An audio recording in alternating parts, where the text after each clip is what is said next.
నమస్తే, నేను విజయారెడ్డి.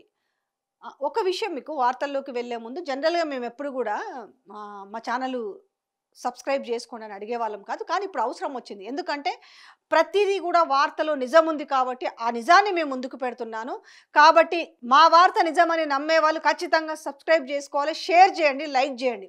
ఎందుకంటే జనాలకు ఎక్కువగా రీచ్ అవుతది. మేము చెప్పే ప్రతి వార్త ప్రతి గ్రామానికి వెళ్ళాలని కోరుకుంటున్నాము. వీళ్ళు చేసే అవినీతి కావచ్చు, వీళ్ళు చెప్పే అబద్ధాలు కావచ్చు, వీళ్ళు చేసే స్కామ్‌లు కావచ్చు, ప్రతి వార్తని మేము ముందు చాలా కూలంకషంగా, క్లియర్‌గా మేము ముందుకు తీసుకొస్తున్నాం కాబట్టి, మీరు ఎప్పుడైతే సబ్స్క్రైబ్ చేసుకుంటారో, అలాగే లైక్ చేస్తారో, ఇంకొకరికి షేర్ చేస్తారో, దీనివల్ల నిజాలు చాలా మందికి తెలిసే అవకాశం ఉంటది. ఎందుకనంటే అబద్ధమేమో చాలా ముందుగా వెళ్తది, నిజం చాలా లేట్‌గా వెళ్తది కదా! అందుకోసము ఆ నిజము అందరికీ వేగవంతంగా వెళ్ళాలంటే దయచేసి మీ అందరూ కూడా సపోర్ట్ చేయండి. ఫస్ట్ మీరు సబ్స్క్రైబ్ చేసుకోండి. ఓకే. Thank you. అండ్ ఇప్పుడు మీరు చూస్తున్నారు కదా స్కామ్. కులగణన పేరిట 160 కోట్ల భారీ స్కామ్ అట. కులగణన పేరిట 160 కోట్ల భారీ స్కామ్ అయింది. ఆల్రెడీ అయిపోయిందని చెప్తున్నారు.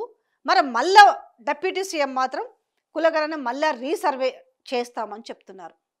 వీళ్ళేం చెప్పిరు ముఖ్యమంత్రి?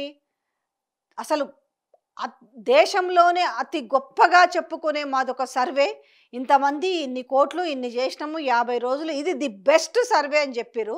మరి ఇది ది బెస్ట్ సర్వే అయినప్పుడు మళ్ళీ ఎందుకు రీసర్వే చేయాల్సి వచ్చింది? 100కు 100% ఇది కరెక్ట్, యాప్ట్ అండ్ అక్యురేట్ అని చెప్పినప్పుడు మళ్ళీ ఎందుకు రీసర్వే చేయాల్సి వచ్చింది? అసలు గతంలో చేసిన సర్వేకి ఎమ్యునరేటర్లకే పైసలు ఇవ్వలేదట. మరి గా ముచ్చట ఏందో ఒక్కసారి చూద్దాం. కులగణన సర్వే చేసిన ఎన్యూమరేటర్లకు ఇంకా డబ్బులు ఇవ్వని కాంగ్రెస్ ప్రభుత్వము రాష్ట్ర వ్యాప్తంగా ఆందోళన బాటలో ఎన్యూమరేటర్లు 160 కోట్లు ఎవరి జేబులోకి పోయాయో సమాధానం చెప్పాలని డిమాండ్. ఇక ప్రతిష్టాత్మకంగా కులగణన పూర్తి చేశామని గొప్పలు చెప్పుకున్న రేవంత్ ప్రభుత్వం వివాదాస్పదమైన బీసీ జనాభా లెక్కలు 6% ఎలా తగ్గిందో చెప్పాలని నిలదీసిన బీసీ సంఘాలు స్థానిక సంస్థల ఎన్నికలను తప్పించుకునేందుకు సర్వే కొనసాగిస్తున్నామని ప్రకటించిన కాంగ్రెస్ సర్కార్. సో ఇక్కడ ఏందనంటే 160 కోట్లతోటి మేము 100కు 100% చేసినామని చెప్పారు. మరి ఇక్కడ డబ్బులు ఎక్కడ పోయినాయి అంటున్నారు. ఇప్పుడు ఎవరి జేబులోకి పోయినాయి? మరి వీళ్ళకు డబ్బులు ఇవ్వలేదని చెప్పి సో వాళ్ళందరూ కూడా ఇప్పుడు ఈ రాష్ట్ర వ్యాప్తంగా ఆందోళన బాటలో ఎన్యూమరేటర్లు ఉన్నారట. మరి వాళ్ళు కూడా అడుగుతున్నారు ఎక్కడ పోయినాయి? మరి 160 కోట్లు అంటే స్కామ్, ఇది ఎవరి జేబులోకి డబ్బులు పోయినాయి? ఇవ్వాలి కదా. పాపం వాళ్ళు ఈసారి ఎంత అవమానాల పాలు పడ్డారంటే ఎన్యూమరేటర్లు ఇంటికి వస్తే అంటే దాంట్లో దిక్కుమాలిన ఆప్షన్స్ అన్ని పెట్టడం వల్ల వాళ్ళని జనరల్గా అయితే జనాభా లెక్కలు అంటే మనం గతంలో కూడా చూద్దాం, చాలా మందికి ఆదుకుండా ఉంటుంది. చిన్నప్పుడు కూడా ఎవరన్నా వస్తే ఎంత రెస్పెక్ట్గా చూసేవాళ్ళు తెలుసా?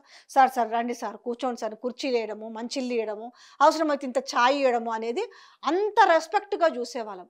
కానీ ఈ సర్వేల రెస్పెక్ట్ ఎందుకు కోల్పోయిందని అంటే కోపము ఎన్యూమరేటర్ల విషయంలో కాదు, కాంగ్రెస్ ప్రభుత్వం తీసుకున్న నిర్ణయం పైన వాళ్ళు ఇసుకుపడ్డారు. ముఖ్యంగా రేవంత్ రెడ్డి పైన.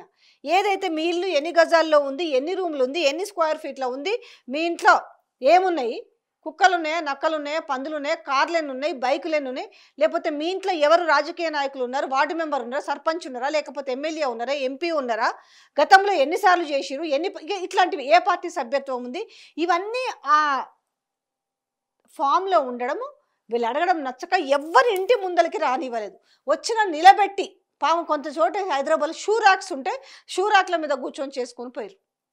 అటు మహిళలకి ఇవ్వలేదు రెస్పెక్టు, మగవాళ్ళకి ఇవ్వలేదు. ఎందుకు? కోపం రేవంత్ రెడ్డి మీద.